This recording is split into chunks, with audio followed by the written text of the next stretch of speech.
नमस्कार दोस्तों, मैं प्रमोद कुमार आज एक नए वीडियो में आपका स्वागत करता हूं। आज का जो हमारा विषय रहेगा नेत्र संबंधी जो रोग होते हैं उनके बारे में आज हम चर्चा करेंगे। सबसे पहले हम जान लेते हैं कि नेत्र दोष किसे कहते हैं।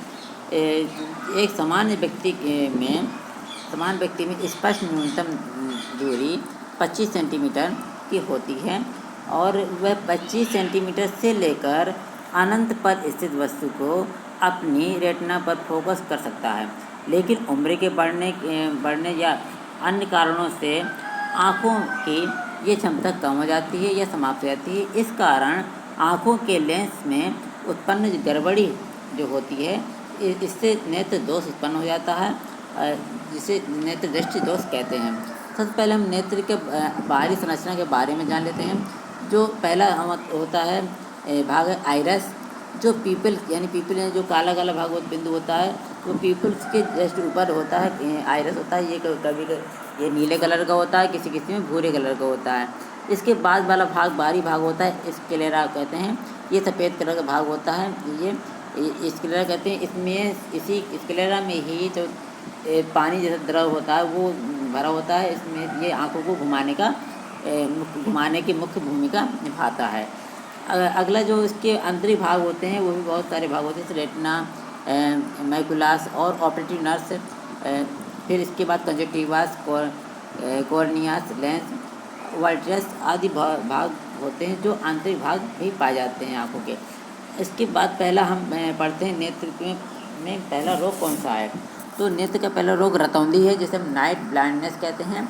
यह रोग सामान्यतः सभी लोग जानते हैं विटामिन ए की कमी से ये रोग हो जाता है और ये रोग का निवारण विटामिन ए की प्रचुर मात्रा में उपस्थित फल को हम खाते हैं या फिर विटामिन ए की गोलियां का सेवन करें तो ये रोग ठीक भी हो सकता है और ठीक हो जाता है।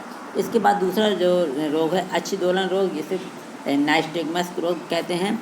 ये रोग मुख्यतः आँखों में जो दो आँखें के बीच में वस्तु को देखते समय उसमें से सामंजस्य क्षमता में संतुलन की कमी हो जाती है। इस कारण कोई वस्तु हमको स्पष्ट दिखाई नहीं देती है।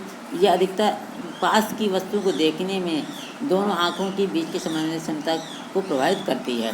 अगला रोग जो बात करते हैं वर्णांधता रोग, इसे कलर ब्लाइंडनेस रोग कहते हैं। यह रोग आनुवंशिक रोग होता है। इस रोग के होने के कारण जो रोग से पीड़ित व्यक्ति लाल हरे रंगों में विभेदीकरण नहीं कर पाता है, तो कुछ रोगियों में अन्य रंग में भी पहचान में समस्या होती है। ये रोग से पीड़ित व्यक्ति में रंगों के विभेदीकरण की क्षमता समाप्त हो जाती है और इसका निवारण तो संभव नहीं होता क्योंकि आनुवंशिक रोग होता है। अगला जो रोग के बारे में बात करते हैं प्रसोपिया जो रोग होता है। ये रोग आँखों की उम्र बढ़ने से जुड़ी एक स्थिति होती है, जिसके परिणाम स्वरूप निकटवर्ती वस्तुओं पर स्पष्ट रूप से ध्यान केंद्रित करने की क्षमता बिगड़ जाती है। अच्छा, ये रोग जो बड़ी उम्र के जो व्यक्ति होते हैं उनमें से ये रोग मुख्यतः पाया जाता है, जैसे कि 30-40 उम्र से ऊपर में प्रसोपिया रोग अधिकतर देखने को मिलता है। अगला रोग हम बात करते हैं कॉर्टेक्स रोग यानी मोतियाबिंद रोग। ये रोग मोतियाबिंद आँखों की वह समस्या होती है जो धीरे धीरे आँखों की रोशनी को धुंधला कर देती है। मोतियाबिंद क्या करती है, जो आँखों का बीच में आइरस पाया जाता है तो उसमें के एक अंदर मोती के आकार की जो बिंदु होती है, छोटी सी बढ़ती हुई जाती है, जो कि हमारे पीपल को ढकती जाती है, लेंस को ढक लेती है और ये आँखों की रोशनी को कम करती है। इसके कारण व्यक्ति को धुंधला दिखने लगता है और मोतियाबिंद बीमारी कोई मोतियाबिंद बीमारी जन्मजात भी हो सकती है, लेकिन ये इसका ऑपरेशन के द्वारा ये बीमारी ठीक भी हो जाती है। अगला जो रोग के बारे में बात करते हैं वो अगला रोग आता है ग्लूकोमा या फिर काला मोतिया बोलते हैं इसको। ये भी एक प्रकार का काला मोतिया यानी कि एक नेत्र विकार होता है जो को ऑप्टिकल नर्व्स को नुकसान पहुंचाता है। ये जो हमारी आंखों के पीछे ऑप्टिकल नर्व्स होती हैं ना, उसको ऑप्टिकल नर्व्स को ये नुकसान पहुंचाता है और ये आँख जो आँख से मस्तिष्क की जानकारी होती है वो अच्छी तरह से नहीं पहुंच पाती है। इसे ग्लूकोमा की स्थिति कहते हैं। ये अंतःस्रावित दबाव इस कारण बढ़ जाता है, जिसमें से ग्लूकोमा या फिर दृष्टि का मौन चोर भी कहा जाता है।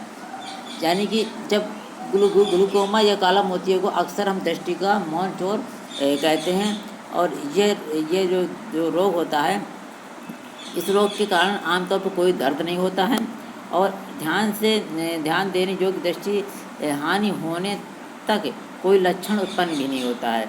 यानी ये रोग यानी कि क्या कहते हैं, इसको दृष्टि का मौन चोर कहते हैं। इसलिए इससे पहले कोई लक्षण समझ में नहीं आता है और बाद में ये रोग हो जाता है। इसमें से व्यक्ति को बड़ी समस्या होती है। अगला रोग की बात करते हैं, रेटिनल डिसऑर्डर्स या फिर रेटिना संबंधी रोग। तो अच्छा, रेटिना के संबंधित बहुत सारे रोग होते हैं। इसमें रेटिना यानी आँखों के पीछे जो पर्दा होता है उसे रेटिना बोलते हैं।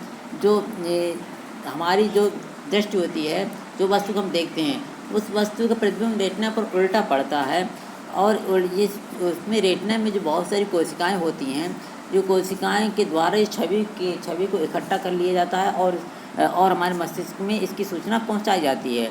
तो अगर यदि रेटिना संबंधी विकार में बहुत सारे रोग होते हैं। पहली रोग होता है कि उम्र के बढ़ने के साथ साथ में इसमें धब्बे बढ़ जाना, रेटिना पर धब्बे पड़ जाना, इससे हमारे मस्तिष्क को स्पष्ट छवि की जानकारी नहीं मिल पाती है। दूसरा, मधुमेह रोग होने के कारण रेटिना की जो रक्त वाहिनियाँ होती हैं उसको प्रभावित करते हैं। मधुमेह रोग रेटिना की रक्त वाहिनियों को प्रभावित करता है, इस कारण इसमें रेटिना संबंधी रोग हो जाता है। और दूसरा, रेटिना की जो टुकड़ी होती है, यानी रेटिना के नीचे परत, जो अलग अलग परत होती है, उस परतों का कट जाने से ये रोग हो जाता है। रेटिना से बहुत सारे रोग होते हैं। इससे भी व्यक्ति को दिखना बंद हो जाता है या फिर धीमे धीमे इसकी दृष्टि समाप्त हो जाती है। अगला रोग की बात करते हैं, कंजक्टिवा। ये रोग, उसको पिंकी रोग भी कहते हैं। नेत्र स्लेथमस शोध या फिर पिंकी रोग के नाम से जाना जाता है।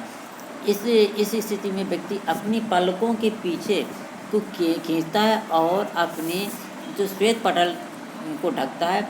इसमें से क्या होता है, उसमें श्वेत पटल में सूजन आ जाती है और लालिमा होती है। अगर खुजली एवं जलन होती, इस कारण हमारे जो भाग पाया, सफ़ेद कलर भाग पाया, तो उसमें लाल कलर के खून की जो नसें होती हैं वो स्पष्ट दिखाई देने लगती हैं। अगली रोग की बात करते हैं, रेटिनस पिगमेंटोसा।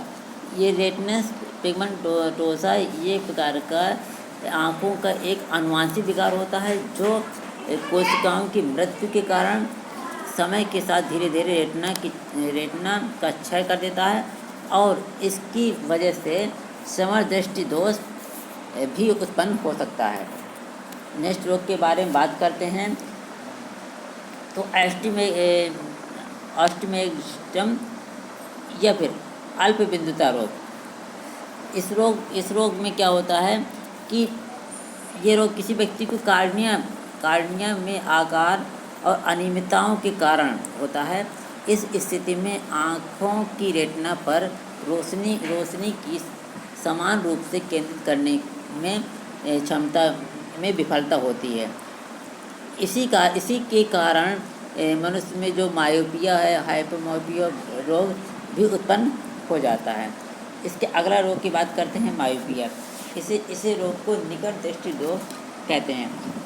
इस रोग से किसी व्यक्ति को नज़दीक की वस्तु को नज़दीक वस्तु तो स्पष्ट रूप से देख लेता है, परंतु दूर की वस्तु स्पष्ट नहीं देख पाता है। और ये रोग में जो वस्तु का प्रतिबिंब होता है वो कार्निया के पहले बनता है। और इस रोग के निवारण के लिए हमें अवतल लेंस के प्रयोग करते हैं, जिससे अवतल लेंस का चश्मा व्यक्ति को लगाते हैं, जिससे व्यक्ति के जो दृष्टि होती है, उसका प्रतिबिंब होता है, वो सीधा ठीक रेटिना पर बनता है, जिससे वो उसको कोई भी वस्तु स्पष्ट रूप से दिखाई देने लगती है। अगला रोग के बारे में बात करते हैं, तो वो है हाइपरमेट्रोपिया रोग। ये दूर दृष्टि रोग कहलाता है और इस रोग से ग्रसित व्यक्ति को दूर की वस्तु स्पष्ट दिखाई पड़ती है, लेकिन निकट की वस्तु स्पष्ट नहीं दिखाई पड़ती है। और इस कारण से इसमें क्या होता है, लेंस में जो प्रतिबिंब होता है वो रेटिना के आगे बनता है, जिससे वस्तु स्पष्ट नहीं दिखाई पाती। और इस रोग के उपचार के लिए डॉक्टर लोग उत्तल लेंस के चश्मा की सलाह देते हैं, जिससे कि उत्तल लेंस चश्मा लगाने से वस्तु का प्रतिबिंब रेटिना पर बनने लगता है और व्यक्ति को वस्तु स्पष्ट रूप से दिखाई देने लगती है। अगले रोग के बारे में बात करते हैं। अगला रोग है दृष्टि निर्बंधता या परसिस्टेंसी ऑफ विजन। ये रोग क्या होता है, किसी वस्तु का प्रतिबिंब रेटिना पर 1/10 सेकंड तक रहता है। यानी हम कोई वस्तु भी देखते हैं तो रेटिना पर केवल 1/10 सेकंड तक हमारे रेटिना पर रहता है। अतः यदि वस्तु की आँखों के सामने से हटा दिया जाए तो वस्तु केवल 1/10 सेकंड तक ही दिखाई देगी। यदि दृष्टि का यह विशेष गुण दृष्टि निर्बंध कहलाता है। इसी प्रकार जब जो चलचित्र होते हैं, सिनेमा वगैरह होते हैं, इसी सिद्धांत पर कार्य करते हैं। दृष्टि निर्बंध के कारण ही उल्काएँ आकाश में लंबी रेखाएं जैसे मालूम पड़ती हैं और तेज़ी से चलने वाली बिजली के पंखे भी इसी कारण अस्पष्ट दिखाई पड़ते हैं। तो अब इसमें इतने कुल मिला के इतने ही नेत्र संबंधी रोग हैं। आगे भी बहुत सारे रोग में नेत्र से जो प्रभावित करते हैं वो भी देखने को मिलेंगे। तो अगर ये वीडियो आपको अच्छा लगा और ये यूजफुल वीडियो है आपके लिए, तो आप वीडियो को लाइक करिए और शेयर करिएगा। वीडियो देखने के लिए धन्यवाद।